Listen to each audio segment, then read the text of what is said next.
Street Biashara, proudly brought to you by Equity.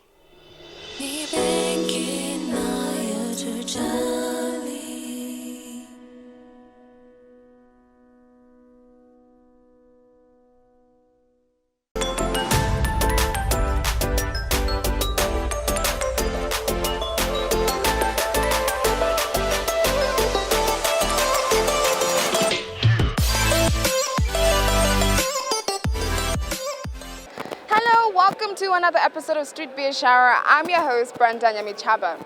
Now, Kenya's economic growth came in at a 5.6% year-on-year in the second quarter, which matched the first quarter outturn and remaining at an over one-year low according to Kenya's Statistical Institute.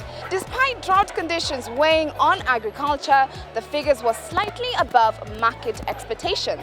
The corporate sector earnings are reeling from a general lack of credit flow, with companies restructuring and massive layoffs experienced in the economy, which begs the question that even as the economy grew by 6.3 percentage points, is the economy in recession or approaching the red line? Now, the time we're looking at today is whether you understand what a recession is. Well, let's find out what exactly you know.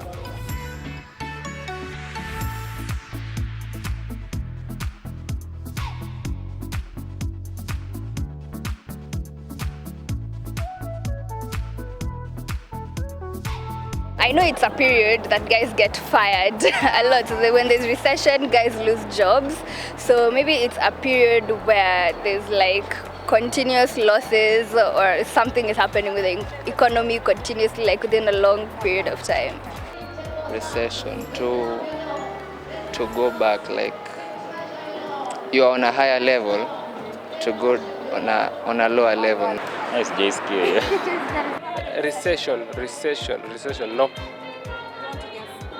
Hapana, acha nisigesi. Okay, what I get from recession is when there is extreme levels of inflation in a country in such a way that our currencies lose value and our purchasing powers are like way low because of the amount of capital we have. Recession, I guess so, but I don't know what it means.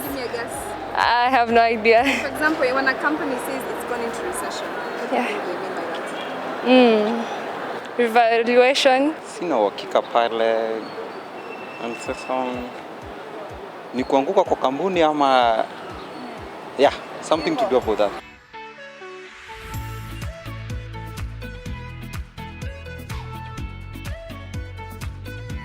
Now that we got to know what exactly you understand by the term recession, it's time for us to get a clear explanation from our expert. And joining us once again is Mr. Ambrose Umar, who's an economic analyst. Once again, welcome to Street Biashara. Thank now you. Let's just jump right into understanding what a recession is.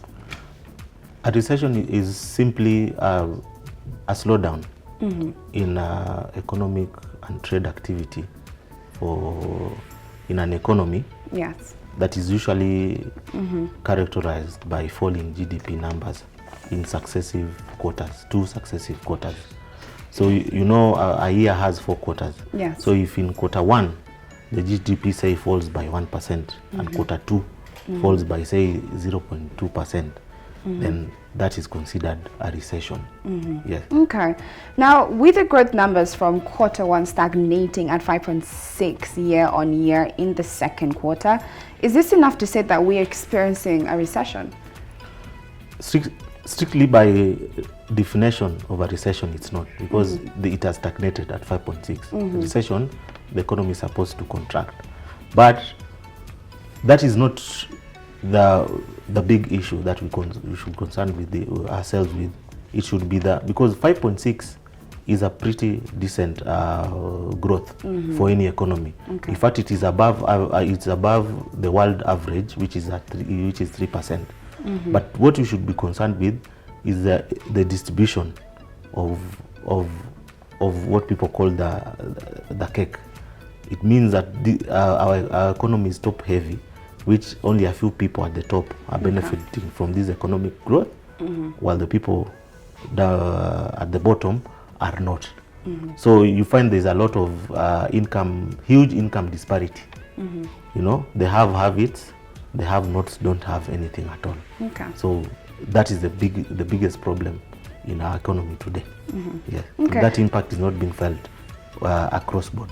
All right. Yeah. And finally, Mr. Ambrose, what should we read into the depressed corporate earnings in 2019 and the feeling that 51% of Kenyans feeling that their financial health has been weakened in 2019?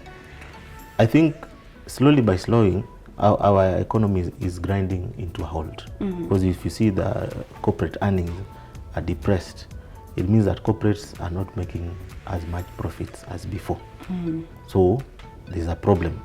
So, and it's not just, this 51% is of the people that I want to assume maybe have bank accounts or have some form of employment or income. Yes. Because almost 60% of our population, right, Yes. is living below the poverty line. So this is something that should be addressed. You cannot say that the economy is growing, whereas a significant amount of the population is below the poverty line. In fact, we should now ask ourselves if GDP growth should be a measure for an economic health of any country, because the GDP might grow by 100%. Let me give you an example. If in a company you have 10 employees, and one employee say he's earning 10 million shillings, and the rest of the other employees are say earning 100,000 Kenya shilling, the other 9. If you do an average for that company, how much they earn, the average would be almost over 1 million shillings. Okay. So it gives a very misleading picture. Okay. Yes. Thank you so much for that once again. Well, there you have a clear explanation of what a recession is. Now, catch me on the next episode of Street Biashara as we break down financial and business terms for you. For now, it's a goodbye. Street Biashara, proudly brought to you by Equity.